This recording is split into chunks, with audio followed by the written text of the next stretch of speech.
Chapter 9. Elizabeth passed the chief of the night in her sister's room, and in the morning had the pleasure of being able to send a tolerable answer to the inquiries which she very early received from Mr. Bingley by a housemaid, and some time afterwards from the two elegant ladies who waited on his sisters. In spite of this amendment, however, she requested to have a note sent to Longbourn, desiring her mother to visit Jane and form her own judgment of her situation. The note was immediately dispatched, and its contents as quickly complied with. Mrs. Bennet, accompanied by her two youngest daughters, reached Netherfield soon after the family breakfast. Had she found Jane in any apparent danger, Mrs. Bennet would have been very miserable; but being satisfied on seeing her that her illness was not alarming, she had no wish of her recovering immediately, as her restoration to health would probably remove her from Netherfield. She would not listen, therefore, to her daughter's proposal of being carried home. Neither did the apothecary, who arrived about the same time, think it at all advisable.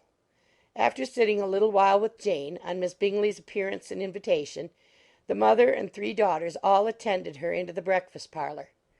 Bingley met them with hopes that Mrs. Bennet had not found Miss Bennet worse than she expected. "Indeed I have, sir," was her answer. "She is a great deal too ill to be moved. Mr. Jones says we must not think of moving her. We must trespass a little longer on your kindness." "Removed!" cried Bingley. "It must not be thought of. My sister, I am sure, will not hear of her removal." "You may depend upon it, madam," said Miss Bingley, with cold civility, "that Miss Bennet will receive every possible attention while she remains with us." Mrs. Bennet was profuse in her acknowledgments. "I am sure," she added, "if it was not for such good friends, I do not know what would become of her, for she is very ill indeed, and suffers a vast deal, though with the greatest patience in the world, which is always the way with her, for she has without exception the sweetest temper I have ever met with. I often tell my other girls that they are nothing to her. You have a sweet room here, Mr. Bingley, and a charming prospect over the gravel walk. I do not know a place in the country that is equal to Netherfield. You will not think of quitting it in a hurry, I hope, though you have but a short lease." "Whatever I do is done in a hurry," replied he, "and therefore if I should resolve to quit Netherfield, I should probably be off in 5 minutes. At present, however, I consider myself as quite fixed here." "That is exactly what I should have supposed of you," said Elizabeth. "You begin to comprehend me, do you?" cried he, turning towards her. "Oh, yes, I understand you perfectly." "I wish I might take this for a compliment, but to be so easily seen through, I am afraid, is pitiful." "That is as it happens. It does not follow that a deep, intricate character is more or less estimable than such a one as yours." "Lizzie," cried her mother, "remember where you are, and do not run on in the wild manner that you are suffered to do at home." "I did not know before," continued Bingley immediately, "that you were a studier of character. It must be an amusing study." "Yes, but intricate characters are the most amusing. They have at least that advantage." The country, said Darcy, can in general supply but a few subjects for such a study. In a country neighbourhood you move in a very confined and unvarying society. "But people themselves alter so much that there is something new to be observed in them for ever." "Yes, indeed," cried Mrs. Bennet, offended by his manner of mentioning a country neighbourhood. "I assure you there is quite as much of that going on in the country as in town." Everybody was surprised, and Darcy, after looking at her for a moment, turned silently away. Mrs. Bennet, who fancied she had gained a complete victory over him, continued her triumph. "I cannot see that London has any great advantage over the country, for my part, except the shops and public places. The country is a vast deal pleasanter, is it not, Mr. Bingley?" "When I am in the country," he replied, "I never wish to leave it, and when I am in town it is pretty much the same. They have each their advantages, and I can be equally happy in either." "Ay, that is because you have the right disposition, but that gentleman," looking at Darcy, "seemed to think the country was nothing at all." "Indeed, mamma, you are mistaken," said Elizabeth, blushing for her mother. "You quite mistook Mr. Darcy. He only meant that there was not such a variety of people to be met with in the country as in the town, which you must acknowledge to be true." "Certainly, my dear, nobody said there were; but as to not meeting with many people in this neighbourhood, I believe there are few neighbourhoods larger. I know we dine with 24 families." Nothing but concern for Elizabeth could enable Bingley to keep his countenance. His sister was less delicate, and directed her eyes towards Mr. Darcy with a very expressive smile. Elizabeth, for the sake of saying something that might turn her mother's thoughts, now asked her if Charlotte Lucas had been at Longbourn since her coming away. Yes, she called yesterday with her father. What an agreeable man Sir William is, Mr. Bingley, is not he? So much the man of fashion, so genteel and easy. He had always something to say to everybody. That is my idea of good breeding, and those persons who fancy themselves very important and never open their mouths quite mistake the matter. Did Charlotte dine with you?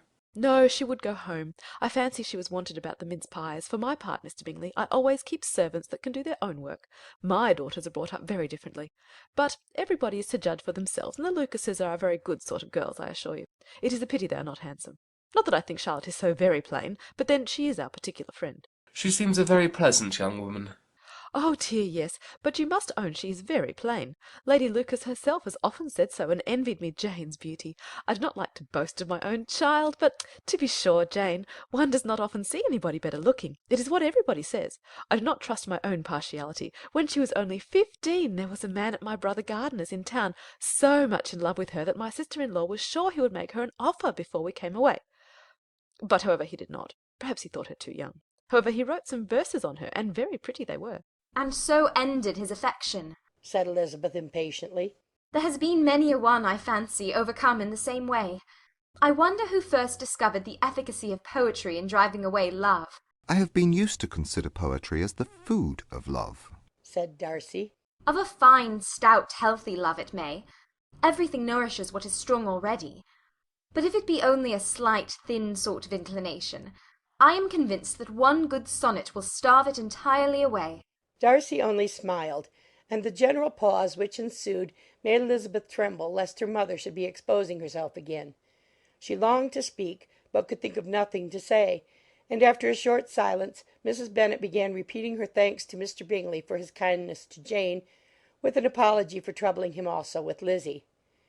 Mr. Bingley was unaffectedly civil in his answer, and forced his younger sister to be civil also, and say what the occasion required. She performed her part, indeed, without much graciousness, but Mrs. Bennet was satisfied, and soon afterwards ordered her carriage. Upon this signal, the youngest of her daughters put herself forward. The two girls had been whispering to each other during the whole visit, and the result of it was that the youngest should tax Mr. Bingley with having promised on his first coming into the country to give a ball at Netherfield. Lydia was a stout, well-grown girl of 15, with a fine complexion and good-humoured countenance, a favourite with her mother, whose affection had brought her into public at an early age. She had high animal spirits, and a sort of natural self-consequence, which the attention of the officers, to whom her uncle's good dinners and her own easy manners recommended her, had increased into assurance. She was very equal, therefore, to address Mr. Bingley on the subject of the ball, and abruptly reminded him of his promise, adding that it would be the most shameful thing in the world if he did not keep it. His answer to this sudden attack was delightful to their mother's ear. I am perfectly ready, I assure you, to keep my engagement, and when your sister is recovered you shall, if you please, name the very day of the ball, but you would not wish to be dancing when she is ill. Lydia declared herself satisfied. Oh, yes, it would be much better to wait till Jane was well, and by that time most likely Captain Carter would be at Meryton again. And when you have given your ball, she added, I shall insist on their giving one also. I shall tell Captain Forster it would be quite a shame if he does not. Mrs. Bennet and her daughters then departed, and Elizabeth returned instantly to Jane, leaving her own and her relations' behaviour to the remarks of the two ladies and Mr. Darcy, the latter of whom, however, could not be prevailed on to join in their censure of her, in spite of all Miss Bingley's witticisms on fine eyes.